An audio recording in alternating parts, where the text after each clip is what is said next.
Listen up, nerds. Let's talk about unlocked phones for a sec. The big wireless carriers, Verizon, T-Mobile, AT&T, when you buy a phone from them, it's locked. And guess who it's locked to?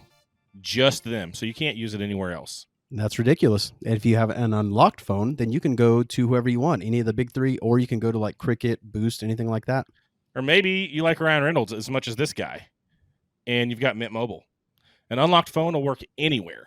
So you're probably wondering, why do I care about that? Taylor Center, ICT, they actually have iPhone 15s right now, and normally they're like $650, but because they like us, they like you guys, they're going to do it for $599. $599? They're even still honoring the last code they gave us as well. It went so well. Like, people did that so much that they're still offering it because it just drove business. So they're giving you guys $15 off of $50 off a $50 repair. Just use the code CCICT15 for either one of these deals when you're in the store. Go see them. They're across from the Men's Warehouse at the Town East Mall in Wichita. And, get a new phone, get your phone fixed. They can do everything there. Unlock that sucker. Yeah. All right. I'm here with Trav and Mike from the Cartridge and Quest podcast. How you guys doing? What is up, Wichita Life?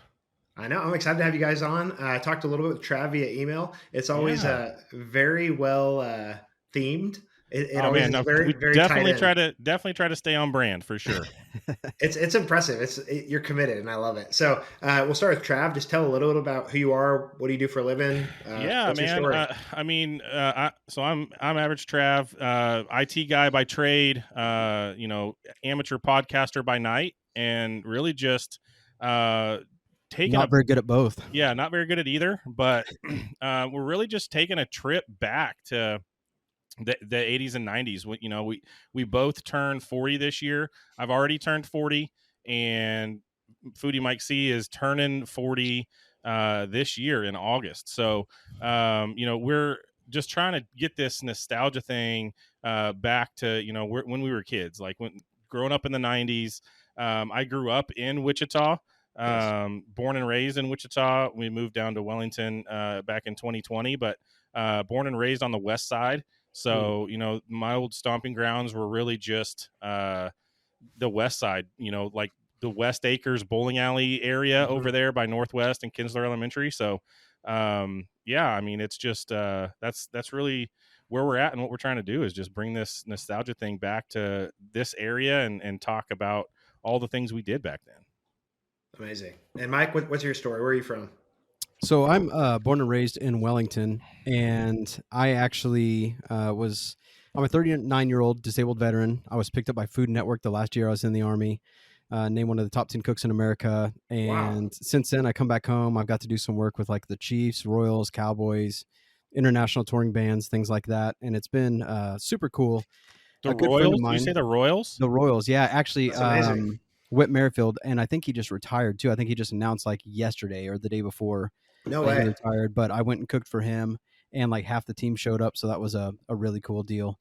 But I've done a lot of work in Wichita. A good friend of mine, Annette Lawless, I actually graduated with her, and I've done a lot of work with Cake News, and I'm active in like the Ronald McDonald House charities. Yeah. The past few years, I've been doing some work with them. So I lived in Wichita for a little while, worked in Wichita, quite a bit, but now I just do travel chef work. I get to go hang out with some really cool people and do some fun stuff. That is incredible. I don't know if I know anybody else with that as a career, so that's incredible. It's pretty wild. Awesome. So were you a cook in the military, or I was how did you not. go? Okay, how did you make the jump to like being one of the top cooks from services? Man, I've just always loved to eat, so I just kind of told myself that if I want to eat the way I want, I'm going to have to learn how to cook. And while I was in the Army, I picked up a Traeger grill and just started taking pictures of my food. And one day I always tag them. And one day they wrote me and they're like, "Hey, if we paid you, would you write for us?" And I was like, "Yeah." Why wouldn't I do that? Of course. So things started going well. I had some viral recipes and stuff, and they asked if I'd be interested in doing like some travel chef work, going to SEC football games. So they'd send me out to make barbecue for a couple thousand people at these SEC games, and things just kind of took off from there. I was had some interest from Food Network. I kind of started talking to them a little bit, didn't expect much, and then somehow I got on the show, and it just went crazy from there. Amazing. That's awesome. Okay, cool. So you've got a little bit of background in content creation stuff. Sure. IT guy, Trav, did you create content prior to doing the podcast, or what's your background? Not really, man. I mean, I've dabbled in like Photoshop and video editing and audio editing, but no, not really. Just being an IT guy, you kind of have to pick up on that stuff as you go, right? Because you got to help people fix problems and install software. And so I kind of knew what to do and where to go to get that stuff. But no, Sure. I mean, definitely not.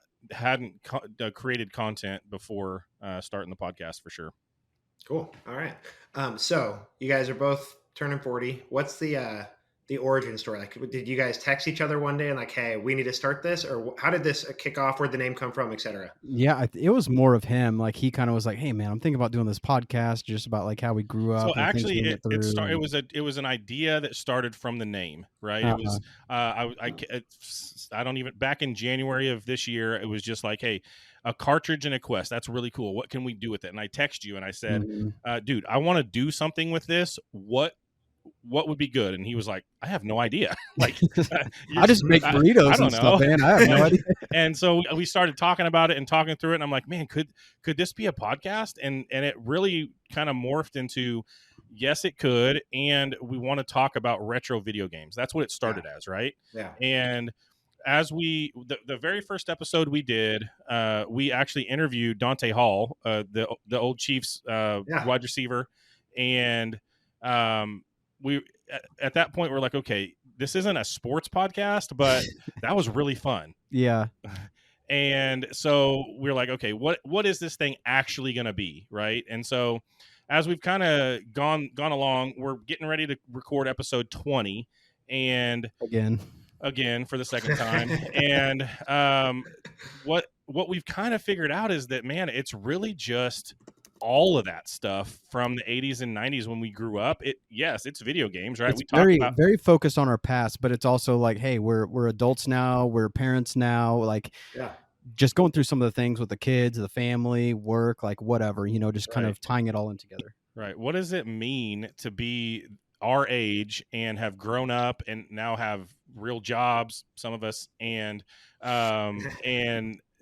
like have kids and wives or a wife apiece, not wives, and like secrets, and really like just living, right? And so like everybody loves their childhood, but I feel like as kids that were born in the 80s, in 85, we had the best opportunity to have a childhood because we got to see some cool stuff, man. Like wrestling was like top notch at that point.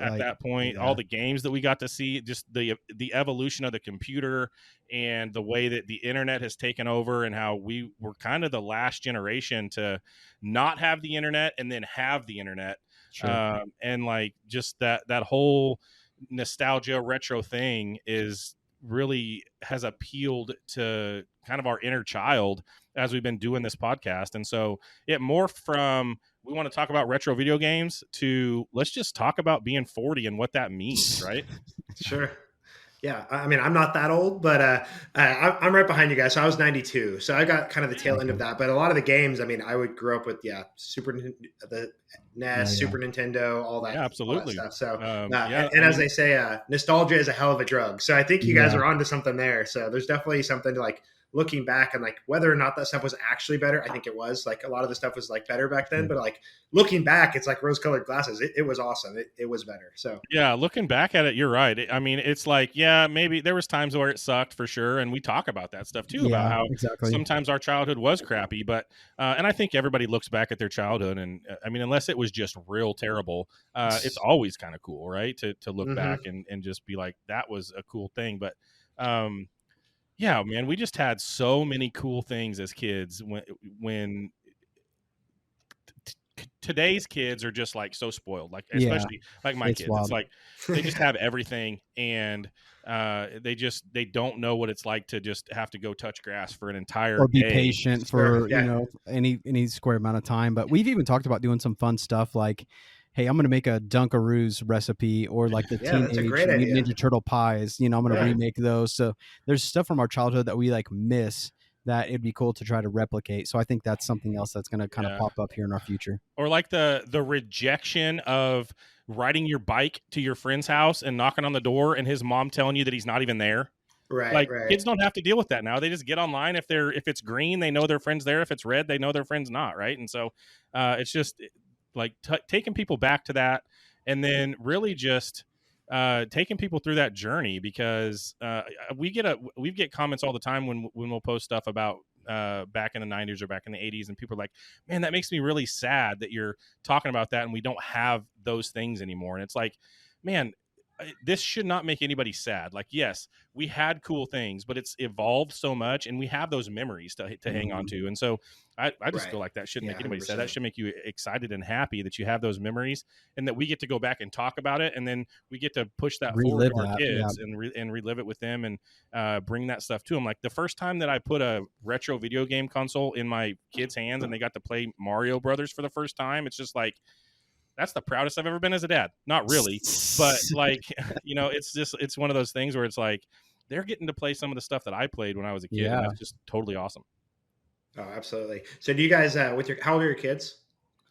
So I have two. They're 12 and 10. My wife has one. He's 10. So we're a very close household on that. Yeah, sure. And then I've got 15 all the way down to 7. So I've got 4. So 7, 9. Today's my 8. My son turns 8 today, and then my daughter is 12, and my oldest is 15. He'll be 16 in September. So awesome! Happy birthday! My son's birthday. He's 2. He turns 2 tomorrow, and then that's a fun age. 3.5 and a 5-year-old. So we haven't quite got to video games. Like they have like a pretend laptops. They always see me working on the laptop, and like there's some like small games on that and stuff. But did you guys, like when you first, or if they are into games, do you make them, like, instead of starting off with, like, I don't even know, I don't game, but like Xbox 2 or whatever they're on now, do you start them with the retro stuff? I mean, I don't know about starting with the retro stuff, but like one big thing that we were on for, quite a while, we just recently stopped, was like playing Fortnite all the time. And it's funny because it's like me, Trav, and his wife are like always trying to play Fortnite together just for something to do. And it started like I got on there to play with my kids because it was just something fun to do with the kids. And then they dropped interest like altogether. So then it's like just us old people like trying to smash on these kids on the internet, I guess. But not doing a very good job at it most of the time either. Yeah, they've got a little into like kind of some of the retro stuff, but nah, man, they'd much rather like be on their Switch or their Xbox or whatever. Yeah, my kids, I didn't start them out on the retro stuff, but they're all into games. They all love playing video games. They're the little guys, the 6 and 8-year-old, they are very much into Fortnite and Minecraft and all of that stuff. And then I've built some little retro gaming things out of Raspberry Pis. And so we've got those hooked up, and they'll play some old Donkey Kong and some old Mario Brothers and that kind of stuff every now and then. So didn't start them out that way, but they are all 4 of my kids are definitely into video games. My son has been actually working at a summer camp this summer, and I got a Switch 2 for the house because I wanted to play Mario Kart World at home. And he was gone for the last month, and he took that thing with him to camp. So I haven't even gotten to hardly touch my Switch 2 because he wanted to take it with him to camp so he'd have something to do at night. So he can flex on all the kids like, I got the 2. It's not a big deal. No biggie. That's awesome. I'm trying to think. I think my brother has a Switch.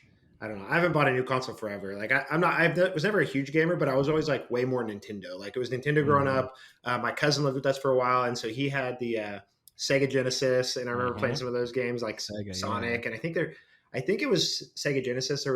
I think it was Spider-Man, but it was like I don't know, Venom or Carnage, like 8 Dr. Octopus or something. I don't remember. The game was crazy. I just have this one scene like vividly in my head, but it seems that seems more like a PlayStation deal, because that's even right now. Like we never had PlayStations, so that's the thing. Oh, really? Okay, so never like a PlayStation house. I gotta find that game. I'm gonna figure it out. But tell us what it was. What's the format of the podcast? You guys have like a theme? Like today, we're gonna talk about Mario or the NES, or how do you guys kind of formulate that? Yeah, so we kind of break it into segments. We talk about the first part of the podcast is usually the retro rewind segment, and we go back through time for that week in time, over from 1985 to sometimes we even get into 2009, 2010 eras, but we try to keep it within from 1980 to 2005 usually. Cool. in that time frame. So we'll go through music and the things that happened in wrestling and the games that came out and the computer stuff that was happening during that time. And there it is, Maximum I Carnage think that was on Genesis. probably it. That was probably it. Yeah. And so we do that retro rewind segment first normally, and then we'll hop into anything else. Kind of just what we got going on. So for example, this week I was in Pittsburgh. I was cooking at a chef conference, so that was one of the things we are going to talk about. And then obviously we had the 40th anniversary Back to the Future event that we're doing here in the Wellington region. So we actually talked with a guy who's bringing a DeLorean in. So it is kind of based on some of the stuff we've either done in the week past or some of the history, or if there's just something kind of prevalent. I did some cooking for a couple bands, Dance Gavin Dance and the Home Team in Oklahoma City. Cool. So we kind of touched base on that last week. So it's all just kind of, currently tied in as well. Yeah. And then we're trying to get Shiner Beer to shout us out. We both really like Shiner, and we've kind of started this weekly segment where we shout out Shiner. We drink some Shiner and just call them out and tell them how much we like their stuff, and we're trying to see if we can get their attention and collaborate. I'm trying to get a tattoo. Yeah, he said he'd get a tattoo of Shiner, this Shiner logo, if they shout us out and sponsor a segment. I said pick a spot. That's hilarious. I don't use TikTok very much, but I'll take my Instagram reels and repost them to TikTok. Mm-hmm. And so whenever I open it, and it's right there, throws it in your face. So you're immediately watching something. And lately the first thing that's always been is it's like somebody's getting on an airplane. I don't know if you guys have seen this trend, but they're like, whatever. They'll ask if I get this, or can I get a car if somebody shouts me out, or can I get this expensive watch if a certain brand, or the NFL teams or whatever. And it's always every NFL team comments on it. Then it's hilarious. Awesome. But every time this is a great trend because it's hilarious. Every time there's a bunch of, and Slim Jim always comments on every one of them. Even though it has nothing to do with whatever they're always on it. Great. I did. So surely Shiner would see something if you throw it out there. Maybe I need to do that. All right, guys, I'm going to the tattoo studio, just waiting on Shiner to. Yeah, exactly. No, that'd be fun. I did see that Justin Nunley. He's the big social media guy, and this guy's wife said, if you get Justin Nunley to shout you out and you get 25,000 followers, you can buy a Harley. And he had the followers, and then at the end of that, they clipped it, and Nunley was there, and he was just on his couch, and he's like, "Hey guys, check out this video." He showed the clip, and he shouted him out, and so it was just that was super cool. Maybe that's what we need. Yeah, there we go. That's awesome. Yeah, I was going to mention Dante Hall. That's awesome because I lived in Omaha for 10 years, and then I moved to Andover, suburbs of Wichita. And so I've been a Chiefs fan my whole life. And Dante, I think either I or my dad had a Dante Hall jersey, and that was awesome. When I was scrolling back through your episodes, I was like, wait, what? That's the most, but it's just so random. I did not expect to see that. So what's crazy is I connected with Spencer Ware. We've talked for a few years, and he was the running back for the Chiefs, the first year they won the Super Bowl. And, he and I had always talked, and it was more like, hey man, I'll come down and cook for you and some of the guys sometimes. Yeah, that sounds awesome. Let's do that. I'm going to get you connected, whatever. And I'm like, okay, cool. It was a Wednesday. The dude gets a hold of me. He's like, hey man, I want you to come down this weekend. Can you do that? And I was like, that's pretty short notice, but yeah, I'll cook for you and your friends, whatever. He's like, well, it's actually going to be for my organization. I was like, oh, okay. Well, I can do that. And he's like, cool. I think it's going to be 50 people. And I was like, oh God. Okay. So it's a little more than just you and a couple bros or whatever, but that's fine. I connected with my boys in Casey Cattle Company. They sent some Wagyu and everything. So the whole night before, I'm doing a bunch of prep work on all this. His agent guy calls me and he's like, hey man, don't shoot the messenger. I was like, please don't tell me you're canceling on me right now. And he's like, no, I'm not doing that. And he's like, but it's probably going to be more 100 people instead. Dang. Oh wow. I was like, bro, so I got to double up on the food with all the stuff I've already done. So it went from a 4-course to a 6-course or something, just to stretch everything, do smaller bites, but more. Yeah. So I did that. And at one point he comes back to the kitchen. He's like, hey, I want you to meet somebody. I'm like, all right. So I go out there, and I've always been a Cowboys fan. I've kept up with the Chiefs because of my wife and stuff, but not super well. Yeah. And I met this dude. He's real tall, buff, whatever. And he's like, hey man, I'm real excited to eat. I'm like, cool, man. Sounds good. I go back to the kitchen, and I was like, I just met this dude named Derek Johnson or something. And they're like, you gotta be freaking kidding me. I was like, man, I don't know who that is, So we finished the event, and my wife and I are about to just go back to the hotel, and he pulls my wife aside and he's like, hey, you guys should come to the club with us. And me and my wife never been to a club or anything. And we're like, what does that mean? What do you do? Like, how do you act? Like, whatever. So he's like, just go to the hotel, change. I'm gonna have a car come pick you up, whatever. So we're like, all right, we get all ready. And then we're kind of standing there, and I see this dude look super familiar. And I'm looking at him, he's looking at me, he kind of nods, I nod, and then he walks off. And I turned to my wife and I was like, was that Dante Hall? And she's like, oh my God, like that's always been her favorite Chiefs player. She met him when she was like 18 at like one of the camps or whatever. So she was so sad that she got to, she missed him. So we jump in the vehicle and the agent guy's with us and he's like, yeah, we're going to go pick up Christian. And I'm like, who's Christian? He's like, oh, another football player, Christian Okoye. And I was like, smokes. Oh, okay. I had no idea. I Googled him real quick and I was like, oh, okay. And then he's like, yeah, and then we're going to meet Dante at the club. And I was like Dante Hall? And he's like, yeah. I immediately just turned and looked at my wife and she was so excited. But yeah, we get to the club and it was super cool. We're hanging out with all these people and Dante was chatting with me and I told him about my food stuff and I do graphic design and stuff as well. And he's like, you do graphic? And I was like, yeah. And he's like, let me get your number real quick. So he hands me his phone. I put my number in, whatever. He's like, cool, I'm going to call you, and at this time, they've had some bottles popped and all this stuff, so I'm like, all right, Dante, that's cool. I bet you will. It was just a couple days later, I get a call from Dante, and it was so weird seeing like his name and like football stuff pop up on there. I was like, man, this is wild. So I screenshot it before I even answered it. And then, so I answered the phone. He's like, hey man, this is what I'm wanting to do. I need some graphic work. Can you help me out? So he and I became friends doing that. We've done some events together. I've done some cooking stuff for him. And, it's just been really cool, man. We told him we were starting this thing back in February. Yeah. And he immediately was just like, yes, like we had nothing. It was our very first episode. We'd never even recorded before. Yeah. And he's like, yes, I'll do it. And it's just like, that's just the kind of guy he is. Like he's just a super genuine, awesome dude. And the fact that he let us interview him on the very first podcast we ever did is just amazing. Like it's so cool. That's incredible. It's cool when those guys are actually like as nice as you hope they would be. Absolutely. All right. So I was going to ask you guys, what is like your earliest memory of playing a game? Is there like a specific game like Legend of Zelda or Mario that you can go back to? Or what's the first? Yeah. So we used to have a VHS tape of my 5th birthday, so 1990. Yeah. And I got an NES on my 5th birthday, and it came with Mario Brothers and Duck Hunt, the combo.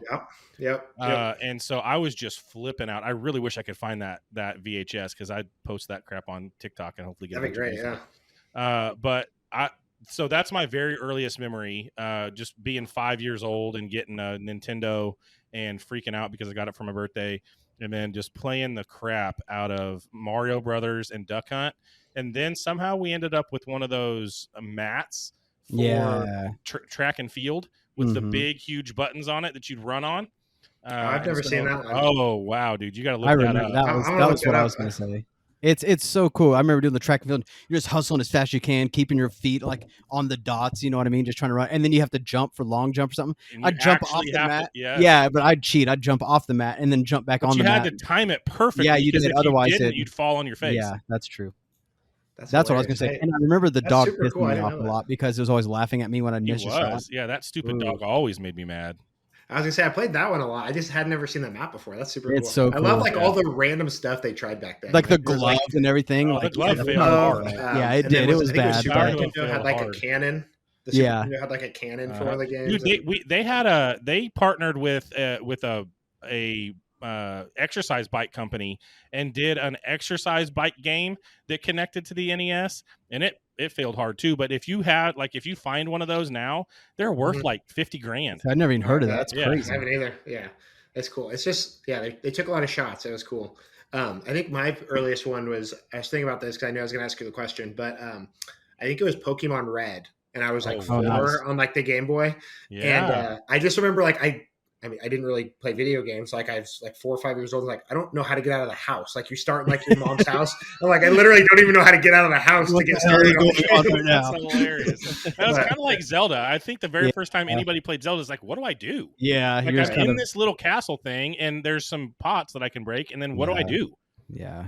That was fun. I broke that out. I downloaded like an emulator or whatever in college and went back and was playing The Legend of Zelda. And like, it is so nostalgic. Like the 8-bit stuff is like, it's so nostalgic. Any of those games. And the music, the 8-bit music was always so iconic, dude. Like it's just awesome hearing that stuff. And there's been some bands that have went back and done 8-bit music of their songs. And that's always really cool too. That's cool. I was watching a YouTube video probably a couple months back, but it was like the origin of Pokemon and like the whole, not to keep harping on Pokemon, but like it was really cool to see like how they evolved and like the limitations of those early games caused them to make certain decisions and everything. It was just super cool to hear. I'm like, I bet every game kind of has that story. Like Nintendo's like 120 years old because it used to be like a card game company or whatever. I'm like, it's so cool. You don't think about that stuff. But. And we've talked about this on the podcast, but it like they've been such innovators, like kind of low key even. Always pushing. They're always pushing stuff. Like a couple weeks ago, we talked about them putting actual video on Game Boy Advance cartridges.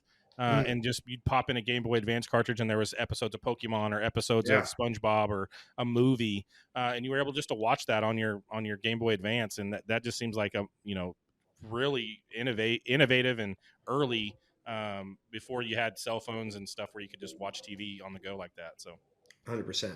Another question I wanted to ask you guys was, is there a game that stands out as like the hardest game? Because some of those early games, retro games, were like literally impossible. Like you're not going to beat this game. Yeah. I can think of two off the top of my head. I can go if you need another minute. I wonder if I can tell you those two right now. To me, it was always The Lion King and Aladdin.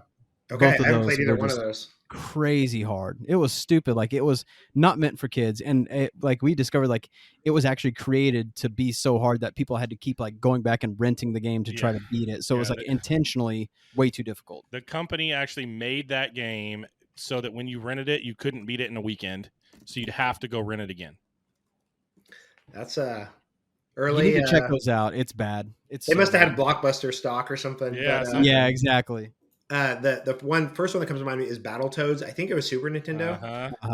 But there's this one level where you have to like, you're like skating through this, like, I don't know, there's like spikes on the side and it's like kind of like a spiral. It's literally impossible because it's going so fast. There's no way to get through it. Get there. Or Ninja Turtles, right? Underwater. Yeah, exactly. Similar, very similar. And then the other one was Superman 64 on the Nintendo 64. I never played that. The multiplayer was pretty fun, and it was like it's kind of part of it's kind of boring, but like multiplayer could be kind of fun. But it was just like impossible plot. Like I'm pretty sure it's like one of the worst games ever made. Like if you look it up, but we'd always try and we'd bring it up every now and then. But I know for me, the very first Ninja Turtle game, that underwater scene when it had all of the seaweed and you had to get through it. Like, man, I don't even ever feel like I got past it. And then just if it has the word Zelda in it, it's going to be hard. So 100%.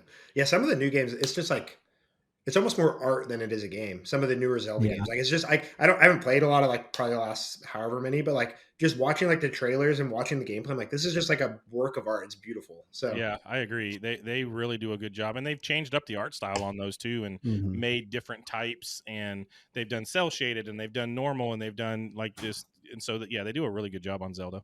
Yeah, they do. Okay, so I want to talk a little bit, or hopefully I can get this out at least on YouTube before your block party, but talk a little bit about the block party, why you want to do an in-person event, what that means to you guys. Yeah. Well, we'd like to team up with the Regent. The Regent is this awesome theater. It's been here forever, and it's just a single showing theater. And Jerry's such a great guy. He's always involved in his community and helping people out and things like that. So he will kind of pop up at these events and just says like, hey, it's the 20th anniversary of this, 30th anniversary, whatever. And we saw it was the 40th anniversary of Back to the Future. And it's like, man, that's cool. Like we should sponsor that. We can turn it into an event, let's get some music. Let's do like a beer garden. I can even do some food or something, and then it's like, well, we could do a podcast live and maybe interview some people, and we'll have video games and just cool stuff like that. So I think it was more just kind of like us trying to give back to our community and support Jerry, and just, we're both very community based, whether it's here in Wellington, even like I said, in Wichita, things like that. We just love to help, love to make people smile. And we just thought, man, this would be the perfect event. And it's right up our alley, man. It's, jumps from 80s, 90s, 2000s, like whatever, with the Back to the Future thing. So, I mean, it was perfect. Yeah. I mean, so I was at a work event in Wichita at Shift downtown. And it's a car house down there, and Bob Cummings, the guy that owns the DeLorean, has his DeLorean stored at Shift, and it was up on a lift, and I took a picture of it, and I was like, dang, that's cool. Like I've only maybe seen a DeLorean one time in my life, in real life, so I took some pictures of it, and then I know the owner of Shift, and so I was like, hey, who owns that? And he told me, and so I was like, dude, we're doing an event. We should totally try to get the DeLorean down there. And so I started talking to Bob over text.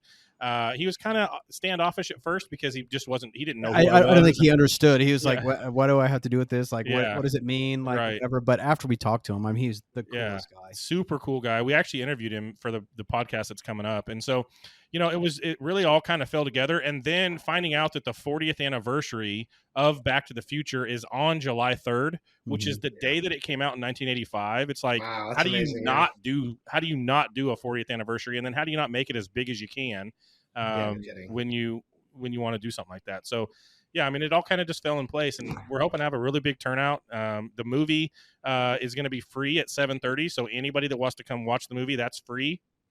And then we're going to have vendors down there that are set up with booths that you can buy stuff from them or, get their information or whatever. Mike's going to cook for us. He doesn't know what he's cooking yet. I've told him he needs to do smash burgers. He wants to maybe do tacos or I don't know what you're thinking. We'll figure it out. Pulled pork. I don't know. He's going to do something. Peanut butter and jelly. We whatever he cooks, it's going to be delicious. So that'll be like crazy cheap. We're going to try to make that as cheap as possible for people to come down there and eat. And then we're going to have a DJ down there playing music from the 80s, 90s, 2000s, kind of in theme with the movie. And we'll have a beer garden down there for the adults to come have a nice little adult beverage. And then, just have a good time. And the funny thing is, it's not even like some big money grab. You know what I mean? It's like, if we can break even on food, like, cool, man. Like, 100%. I want people to come in there and get it cheap. And I think Jerry's kind of on the same boat, like, as far as like the drinks and everything. It's like, man, we just want people to come out and have a good time. So for sure. Kick off the 4th of July the right way and just have some fun and watch a really killer movie at the end of it. So I love it. Yeah. And there's something to like having online communities, and it's fun to like talk about stuff online, but it's a whole nother thing. We went through COVID. We had plenty of that. Let's meet up in person and have some fun and do that. Sure. Just a couple other things I want to talk about with the podcast. You guys have a store. And so talk a little bit about that. I don't know if you guys sell much through there or anything, but I saw there's like those retro controllers and stuff. And so I wanted to ask, like, I don't know how you guys think of those. Like, I don't know. I think they're super cool, but just your take on like the retro handheld or controllers, that kind of stuff. Yeah, so. I just kind of added that stuff to the bottom of our webpage just because I use that stuff. Yeah. And I think it's really cool. So I actually pair those with the Retro Pi, the Raspberry Pi stuff that I have. And so just being able to play an old SNES game on an actual SNES controller and it be wireless so that when somebody runs past you, it doesn't pull the whole freaking Super Nintendo off the TV stand, is super cool. And then the coolest one to me is the N64, because that controller is just so different. Yeah. And the way that you use it is just completely different than any other controller. So when you're playing an N64 game, especially like Mario Party or Mario 3D, like you having that controller is part of why that game is so awesome. I mean, it's pretty imperative to have that controller. I feel like it just wouldn't be the same if you don't have the same. Yeah. So those are really just up there because I like them, and if people wanted to buy them, that's great. If not, then whatever, I've got them, and it's so. Yeah, no, that's great. Do you guys ever go to the arcade downtown Wichita? Sorry, it cut out. You cut out on us. Do you guys ever go to the arcade downtown? Man, we haven't been down there. We've got the collector. We're part of the Collectors Maze Network, and Keith, the guy that runs that, knows those guys. And we want. I went to one. I think it was called like maybe like Headshots or something like that. Out east. Headshots is cool. Yeah. Okay. Yeah. So I've been there, and it was cool. It was somebody's birthday party. I mean, we did more like board game stuff, but I think there was like other stuff that you could do. We had some drinks and stuff, so it was a good time. But I mean, it seems super cool. But we did recently film in an arcade, and that was kind of interesting, like in the Dallas area. Oh, cool, and through the Collectors Maze Network, I think we actually might be going back to Chicago and hitting up the biggest arcade in America. So that sounds pretty crazy too. Very cool. You keep saying Collectors Maze. What is Collectors Maze? So we're part of the Collectors Maze Network, and so it's really just a collection of a bunch of nerdy podcasts where their slogan is, if it's geek, they've got you. I mean, they have everything. I mean, whether it's Mortal Kombat, Teenage Mutant Ninja Turtles, Legos, like all kinds of stuff. So, awesome. And the guy has met a lot of crazy people. Like, he's introducing us to people. And like, I remember I made some food, and I can't remember if I tagged him or if he saw it or whatever. But anyways, this guy, I didn't know his name, like comments on, I was like, oh, that looks really good. And I'm just like, hey, thanks, man, whatever. And Keith writes me and he's like, oh yeah, that's my buddy, whatever. And he says Raiden. And I was like, I don't know what you mean. But then he's like, I looked at the guy and it's like he was legit like Raiden in like the 90s Mortal Kombat movie, No you know, way. like he did the voice and everything, like for the video games and all. Him and his brother are both the guys that did Scorpion and Raiden and all. Yeah, so I was like, oh God, like this is like the dude from like my childhood commenting on my food. I was like, that is wild. That's super cool. That's really cool. Okay, so anything I didn't cover on the podcast or anything you guys want to talk? I guess one question I had: should people like hop in the most recent episode, or is there like an episode they should start with? Man, I would say hop in the first one, and if you like it, go check it out. Past that, right? Go backwards. But the first one's going to be the most current because, like I said, we're talking about things that happened that week in kind of nerd history. So you're going to get the most out of it if you look at the most current one, and then if you want to hear the other stuff we've talked about, then go look at YouTube or Spotify and go backwards. But yeah, I would say start with the most current one. And we also get on like TikTok live sometimes during when we're filming. So it's kind of fun to have people like interact on there because, then we can kind of talk on the podcast and TikTok and do it that way. So it's fun to have that interaction as well. Yeah, for sure. And not that you guys need content ideas, but something I have seen that's cool is there'll be like a rewatch of like a series or a movie series or something. Or one I watched recently was like they were rewatching like the James Bond movies or like the Daniel Craig James Bond movies, and so they would like do like a breakdown of each one of them after they watch it and stuff. But that could be a fun. I don't know if you guys do that already. Well, what's funny is I feel like there's several things like he'll be bringing up like, oh, this today in history, whatever, and he talks about this. I'm like, I've never seen it. So one of the big ones was Lord of the Rings. Yeah. And Star Wars. So so I've got through some of the Star Wars. So you've never seen Star Wars before. This guy's born in '85. That is crazy. Never seen Star Wars before. Never really seen Lord of the Rings. No. So I think that's something we're actually going to do with the Regent. We're going to have like a 3-day event or something, and we're going to do a Lord of the Rings kind of watch party thing, and then I'll be able to jump back in here and talk about it. Oh, that'd be awesome. Yeah, for sure. Try to make sense of it all. But I definitely like those like rewatch kind of things where you go back through and rewatch some things. It gets tricky because I use a tool that posts to kind of all the platforms, and they all have such different rules that you just kind of have to be careful on like the content that you're using because you'll get banned on some of them. Well, even if it's just like you guys talking about it after, like that's something like, because then you could watch a movie or somebody could watch a movie and like, I don't know, maybe they haven't seen Lord of the Rings or they haven't seen Back to the Future or something, but then you guys are kind of breaking it down and like memories that you have with it or whatever. And it's like, it's like you're talking with a group of friends. Those are fun. Yeah, those are cool. We actually did that on one of our first episodes with the movie Grandma's Boy. I don't know if you've seen that movie. Oh yeah, that's a good one. Yeah, that's a good one. Yeah, we did that with that movie. So that movie's wild. Don't watch it. I haven't seen that for a long time, but that was a funny one. Okay, so what is your favorite part or hidden gem of Wichita or Wellington, whichever you want to take? Yeah, you cut out again, but you're asking the favorite part of the hidden gem of Wichita or what? Or Wellington, if you guys want. If you have a hidden gem, I think we can go Wichita. So for me, it's like I'm a big food guy. So I mean, I love connecting with these people. Jason Favres, like he's a really good guy. He was on Food Network as well, and I've met some of these food bloggers as well. So for me, a lot of it is like hitting the markets and hitting up some of these really cool restaurant spots. I'm trying to think of just some ones that I really enjoy, but I've lately been doing a lot more of like the hole in the wall Mexican spots because like I feel like they have the more authentic stuff like that I had in Mexico. You know what I mean? So man, I feel like it's tough to say just one, but I've always loved like Sabor has been good. George's, so good, man. Even like Newport. My wife and I like going to Newport just for a fun place to sit outside and do all that stuff. But I mean, there's a lot of like Coco Dolce. I've had some experience with Beth Tully there. Doing some chocolate. I had the best chocolate I've ever had from Coco Dolce. Oh yeah, it's incredible. It's so good. So good, man. For me, it's just the College Hill area. I mean, the College Hill area in Wichita is just so awesome, especially during the holidays.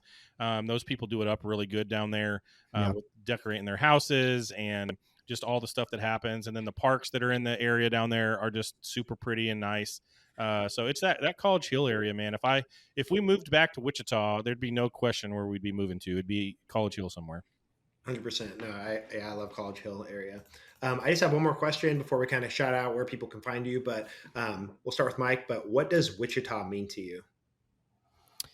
Man, I love the freedom that is there. Just I feel like anything that you want to do or you want to be a part of, it's like there are people there for you, and it's such an amazing place because I mean, really, like it has everything. Like for me, it's like there's anything that you could want to possibly do. All the groups, like I was a musician there for a little while, and it was cool to find no matter what, no matter where you went, like you had like-minded people, and it was always like inviting and just a great place, man. Wichita is just a vibe, and it's enough of a big city that you can get what you want and find all these eclectic things, but at the same time, it's not like you're in downtown Dallas you or can something get like to any of that. those And places in 15 minutes. exactly. So it's not like some horrible thing because I mean, being from Wellington, there's like 8,000 people here. And I remember going to like New York City for the first time for Food Network, and it was just chaos. Like it was crazy. And so it made me really appreciate where I'm from because I remember even thinking like, man, Wichita traffic is like nothing compared to like any of these other places I've been. So it has a very like small town feel, but it's obviously bigger than what I'm used to. So man, I don't know, I just love Wichita. I think there's just a great following, great people, art, like it's amazing. Yeah, I mean, for me, it's really, I know I live in Wellington, but Wichita's home. I mean, I go to work there every day. It's, the downtown area is awesome. And so it really, for me, it's just home. It's childhood. It's where I grew up. It's where I went to high school. It's where I went to junior high and elementary. And so the west side of Wichita really I have fond memories of just growing up on the west side of Wichita. It was safe. It was just a cool place to grow up and live when I was a kid, and love getting to go there every day for work. So I would say it's home. I love it. Well, Mike, Trav, I appreciate you guys. I'm excited to listen to more of the podcast. I'll probably join the rotation. Absolutely. Where can people find you guys individually or the podcasts? Man, cartridgeandquest.com is going to be the best place to find us. And then you can check us out anywhere on the socials at Cartridge and Quest. Check out Spotify at Cartridge and Quest, YouTube for the big episodes. And then we're posting 2, 3, 4, 5 times a day on all the socials, clips of that. So, and then you don't have to go there at all, but my personal stuff's all at AverageTrav 85. And my stuff is all using FoodieMikeC. And, I have some cool stuff hopefully worked up this year. I'm supposed to be cooking for maybe Bad Omens this year, Neck Deep again, and then hopefully Bring Me the Horizon. Awesome. That would be another huge one for me. So super excited. I've been working with some other athletes as well, trying to nail out some details, but we'll see, man. There's always he's cool not going to stuff say it, but I will. He was in Pittsburgh this week and doing some stuff. He got an award out there for best bite amongst other chefs. Like the other chefs said this dude had the best food there. So he's really good at what he does, makes really good food, not making me any skinnier. That's for sure. So yeah, check him out. Check his pages out at FoodieMikeC. Check our stuff out at Cartridge and Quest. And man, we just come check our stuff out. Yeah. Perfect. Well, congrats on that, Mike. That's awesome. And thank you guys again for coming on. And hopefully we can meet up in person sometime soon. Yeah, let's do it, man. Come hang out at the pool. We'll do some food, some margaritas or something. Like we'll make it good. Let's do it. Awesome. Appreciate it, guys. Thank you. Thank you.